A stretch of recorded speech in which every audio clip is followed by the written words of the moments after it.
Assalamualaikum warahmatullahi wabarakatuh. Kami dari kelompok 1, saya Fabian Rohima Fatih sebagai kapten. Saya Muhammad Rian Raditya sebagai anggota.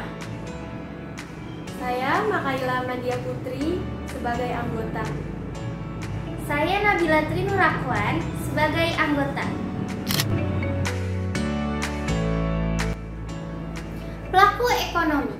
Pelaku ekonomi adalah orang atau lembaga yang melakukan kegiatan ekonomi, antara lain yaitu: pertama, rumah tangga atau keluarga; yang kedua yaitu perusahaan; yang ketiga yaitu pemerintah; yang keempat yaitu internasional atau rumah tangga luar negeri.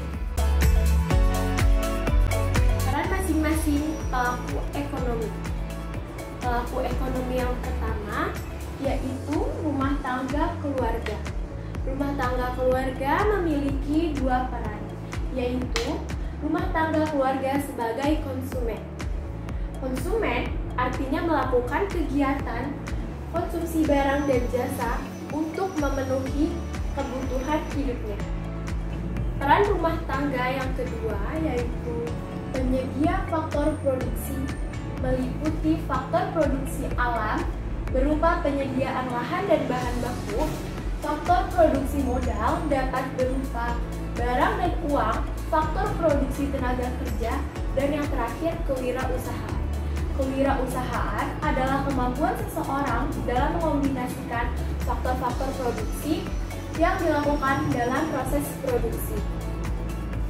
Selanjutnya, pelaku ekonomi yang kedua yaitu perusahaan. Perusahaan juga memiliki dua peran, antara lain: pertama sebagai produsen, memproduksi barang atau jasa; yang kedua sebagai pengguna faktor produksi yang disediakan oleh rumah tangga keluarga. Pelaku ekonomi yang ketiga adalah pemerintah.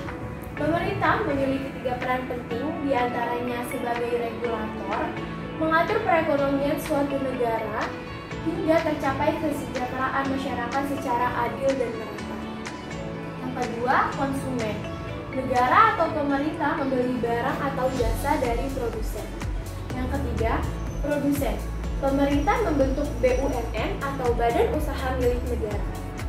Pelaku ekonomi yang keempat yaitu internasional atau rumah tangga luar negeri. Perannya dalam perekonomian terlihat nyata dalam perdagangan internasional. Hubungan antar pelaku ekonomi dalam kegiatan perekonomian bisa kita lihat pada bagian berikut. Yang pertama yaitu kedudukan rumah tangga sebagai pembeli barang atau jasa yang dihasilkan oleh perusahaan. Untuk membayar barang atau jasa yang dibeli, tentu sektor rumah tangga akan menggunakan uang. Aktivitas ini menyebabkan uang beralih dari rumah tangga ke perusahaan. Yang kedua yaitu perusahaan ke rumah tangga. Perusahaan membutuhkan faktor produksi untuk dapat menghasilkan barang atau jasa. Perusahaan harus membayar kepada sektor rumah tangga yang telah menyediakan faktor produksi untuk perusahaan. Ada 4 jenis balas jasa yang diberikan perusahaan kepada sektor rumah tangga, yaitu gaji dan upah, bunga, sewa, dan dividen. Perusahaan akan membayar balas jasa berupa gaji dan upah untuk rumah tangga yang telah menjadi tenaga kerja di perusahaan. Sedangkan bunga akan dibayarkan perusahaan karena rumah tangga telah menyediakan faktor produksi berupa modal uang. Adapun sewa dibayarkan untuk persewaan gedung, tanah, dan lain-lain yang diberikan rumah tangga. Yang terakhir yaitu dividen atau pembagian laba perusahaan. Dividen diperuntukkan bagi pemilik perusahaan karena telah berani mengambil resiko untuk mendirikan bisnis atau perusahaan tersebut. Untuk arus yang ketiga adalah dari pemerintah ke rumah tangga. Ada 3 jenis aluran pembayaran yang mengalir dari sektor pemerintah, yaitu gaji, bunga, dan transfer. Gaji dibayarkan kepada rumah tangga yang bekerja sebagai pegawai pemerintah.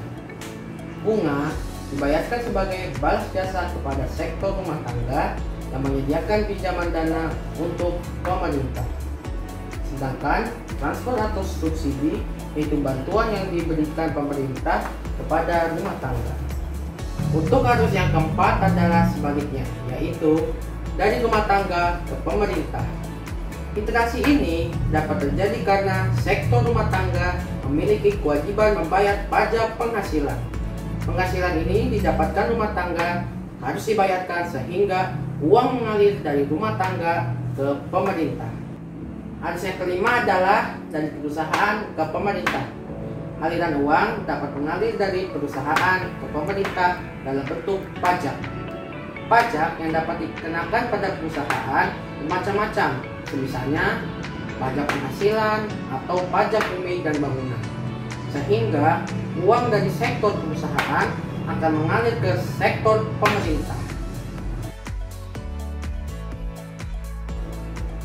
Arus yang keenam adalah arus dari pemerintah ke perusahaan. Aktivitas ini terjadi karena adanya interaksi pembelian barang atau jasa oleh pemerintah kepada perusahaan. Pemerintah di dalam menjalankan aktivitas pemerintahan sehari-hari membutuhkan barang atau jasa dari perusahaan. Oleh sebab itu, pemerintah harus membeli barang ke perusahaan. Akhirnya uang mengalir dari sektor pemerintah ke perusahaan. Berikutnya, arus ketujuh. Dari rumah tangga ke internasional atau rumah tangga luar negeri. Alurnya bahwa rumah tangga mengkonsumsi barang impor dari luar negeri. Barang impor tersebut harus dibayar oleh rumah tangga. Hal itulah yang dilihat dari garis nomor 7 bahwa uang mengalir ke luar negeri sebagai pembayaran barang atau jasa impor. Berikutnya adalah arus ke-8. Dari internasional ke perusahaan dalam negeri. Pada kondisi ini, perusahaan dalam negeri menjual barangnya ke luar negeri atau melakukan ekspor. Pihak luar negeri selanjutnya melakukan pembayaran atas barang atau jasa yang diekspor perusahaan dalam negeri, sehingga terjadi aliran uang dari sektor luar negeri kepada perusahaan dalam negeri. Demikian presentasi kami dari kelompok 1. Terima kasih atas perhatiannya. Semoga bermanfaat untuk kita semua. Mohon maaf apabila ada kesalahan. Wassalamualaikum warahmatullahi wabarakatuh.